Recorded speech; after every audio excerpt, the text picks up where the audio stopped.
Peut-on vraiment refroidir un ordinateur avec un cube de glace? Quand on met de la glace sur un processeur à température ambiante, elles fond aussitôt. Ce n'est ni un trucage, ni une vidéo accélérée. Cette réaction est due à la conductivité thermique incroyablement élevée du diffuseur thermique intégré en cuivre, ce qui signifie que lorsque le processeur est réellement installé dans un ordinateur et devient encore plus chaud, la glace devrait fondre encore plus vite, non? Eh bien, c'est effectivement le cas. Regardez ce graphique en haut à gauche qui montre la température du processeur. La glace refroidit aussi l'ordinateur. Cependant, cela introduit le premier des nombreux défis auxquels nous serons confrontés dans la vidéo d'aujourd'hui, l'eau. L'eau, comme vous le savez peut-être, est excellente pour conduire l'électricité. En fait, ce sont les particules dans l'eau qui la rendent conductrice, mais pour cette vidéo, retenez simplement que l'eau et un ordinateur ne font pas bon ménage. Une façon de contourner ce problème est de rendre notre PC hydrophobe, mais nous reviendrons sur cette idée un peu plus tard. Car à court terme, une solution beaucoup plus simple consiste simplement à utiliser un gobelet. On privilégie un modèle en métal, comme ce verre doseur. Il suffit ensuite d'appliquer un peu de pâte thermique sous le verre doseur pour transmettre la chaleur. Honnêtement, ce n'est pas une mauvaise façon de refroidir notre processeur. Comme on le voit, les températures baissent, mais notre glace fond. Mais au moins, cette fois, l'eau fondue est contenue dans notre verre doseur. À ce stade, notre principale contrainte, c'est simplement la quantité de glace que l'on peut mettre dans le verre lui-même. Mais même si on ajoute, vous savez, plus de glace dedans, on finira par remarquer que la température du processeur va augmenter une fois que la majorité de la glace aura fondu, peu importe la quantité qu'on a mise au départ. Alors, pour résoudre ce problème, j'ai commencé à imaginer une solution de distribution de glace, un peu comme un distributeur de serviettes que l'on pourrait trouver chez Costco. Vous voyez, un de ces modèles où l'on peut tirer celle du dessous, et dès qu'on l'a fait, la suivante est prête à être utilisée. Pour prototyper rapidement, j'ai utilisé un tube d'essuie-tout coupé en deux, fixé au gobelet en métal avec du ruban adhésif.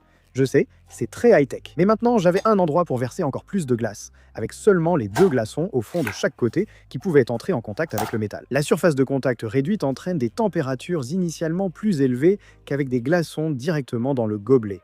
Mais cela reste plus durable car les glaçons en attente gardent leur fraîcheur plus longtemps. Évidemment, le carton n'est pas le matériau idéal à utiliser avec de l'eau à cause de ce qui se passe ici, mais ce montage semble prometteur. Donc je pense qu'il est temps de passer à la vitesse supérieure. Maintenant, si jamais vous voulez essayer ça chez vous, je vous recommande d'abord de ne pas le faire avec votre ordinateur principal, au cas où quelque chose tournerait vraiment mal. Notre idée de file d'attente de distributeur fonctionne. J'ai donc pris un tube en vinyle plus grand pour la prochaine version. On abandonne le tube en carton. Je veux cette fois contenir toute l'eau fondue dans le tube lui-même. Vous verrez pourquoi dans un instant, mais pour y parvenir, j'ai finalement dû utiliser ce composé époxy pour assembler le tube, en espérant créer ainsi un joint étanche. J'ai envisagé d'utiliser du Flex-Seal ici, comme pour un PC étanche précédemment, mais l'époxy durci semblait suffisant. Nous pouvons donc maintenant remplir notre tube distributeur de glaçons, beaucoup plus grand, avec encore plus de glace qu'avant. Et au final, cela a très bien fonctionné. La glace tout en haut étant isolée de la chaleur en dessous, c'est déjà un excellent point. Et ensuite, la pression supplémentaire exercée par tous ces glaçons empilés les uns sur les autres aide aussi à s'assurer que celui du bas reste constamment en contact avec la plaque métallique. Cependant, malgré l'efficacité de ce système, avec le temps, un nouveau problème est apparu: la flottabilité. Point positif, notre joint étanche est effectivement étanche, mais à cause de cela, toute l'eau fondue reste à l'intérieur du tube. Comme la glace est moins dense que l'eau, elle finira par flotter plus haut et s'éloigner du fond métallique. C'est intéressant car même si la température du processeur n'augmente pas tout de suite, la couche de liquide que la glace doit d'abord refroidir rend le refroidissement inefficace. Heureusement, je pense avoir une solution. Puisque l'eau est toujours le problème ici, il nous suffit de trouver un moyen d'éliminer l'eau une fois qu'elle a fondu. Enfin, une fois que la glace a fondu. Donc, hypothétiquement, si on perçait un trou de 6 mm sur le côté de notre tube en vinyle ici, et qu'on y insérait un petit tube de 6 mm lui-même, en théorie, la gravité devrait nous aider à évacuer l'excès d'eau, ce qui permettrait de maintenir le niveau de glace aussi bas que possible dans notre installation. Et puisque ça a si bien marché auparavant, je vais simplement utiliser le même composé pour coller les deux ensemble et, vous savez, assurer l'étanchéité. Et après un petit test, ça s'annonce très prometteur. Si je n'étais pas si sûr que ça ne fuirait pas, ce serait le moment parfait pour recouvrir la carte mère de vaseline ou de vernis à ongles, juste par précaution contre l'eau. Mais vous savez quoi?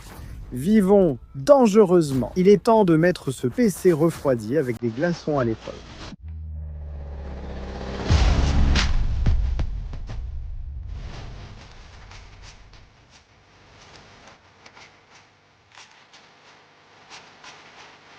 Honnêtement, je ne pensais pas que ça marcherait aussi bien. Mais comme vous le voyez, Même en jouant sur la carte graphique intégrée de ce processeur Intel, les températures sont restées raisonnables, atteignant seulement 40 degrés après toute une session de jeu. C'est fou, mais vous savez, la prochaine question est: combien de temps pensez-vous que ça va durer? Après 30 minutes, la glace est passée du sommet jusqu'ici. Donc, en extrapolant grossièrement, on peut peut-être supposer que ça va durer entre 2h30 et 5 heures en utilisation continue. Honnêtement, ce n'est pas mal vu que tout est refroidi passivement et soumis à une charge assez importante, mais voyons si cette estimation est précise. Donc ce que je vais faire, c'est que je vais laisser ce benchmark GPU Haven tourner et chronométrer pour voir combien de temps il faut pour que toute la glace fonde. Mais une chose que l'on peut affirmer tout de suite, c'est que notre solution d'évacuation de l'eau fonctionne vraiment bien. Et en plus de ça, un avantage supplémentaire, c'est que chaque fois qu'on a besoin de boire de l'eau pour rester hydraté pendant qu'on joue, on a constamment ce verre qui se remplit juste à côté de nous. Après environ 3 heures, la glace a presque entièrement fondu. J'ai commencé le test vers 16 heures, il est un peu passé 19 heures. Le plus fou, c'est qu'en 3 heures, la température du processeur n'a jamais augmenté. La glace a réussi à maintenir une température très stable jusqu'à maintenant. Si on n'avait pas l'eau qui s'écoulait grâce à ce petit tube supplémentaire, je pense vraiment que l'eau finirait naturellement par chauffer au point où la température augmenterait avec le temps. En évacuant l'eau et laissant la glace descendre, on maintient une température fraîche en continu. Il reste un dernier problème important à aborder, mais revenons d'abord à la question initiale. Les glaçons peuvent-ils vraiment refroidir un ordinateur?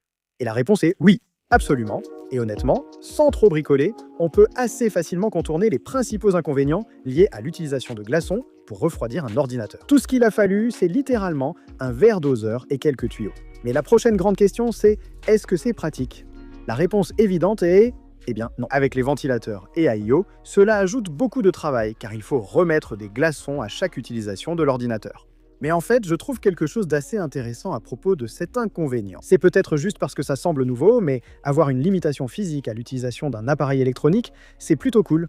Dans un monde où, du moins dans ma vie, je passe de plus en plus de temps en ligne. Les solutions actuelles pour utiliser moins les appareils électroniques sont, premièrement, la volonté, ce qui, soyons honnêtes, est vraiment difficile, ou deuxièmement, des limitations basées sur l'utilisation, comme une limite de temps sur une appli ou quelque chose du genre. Imaginez maintenant être limité par la quantité de glace restante dans votre ordinateur, car une fois fondu, votre PC surchaufferait et finirait par s'éteindre. Ce n'est pas très pratique, mais je trouve ça cool, surtout qu'on voit visuellement la quantité de glace restante dans l'ordinateur. C'est un peu comme faire le plein d'essence pour votre voiture, mais quand vous en manquez, vous devenez plus productif parce que vous pouvez sortir dans le monde réel et vous savez, prendre l'air ou un truc comme ça.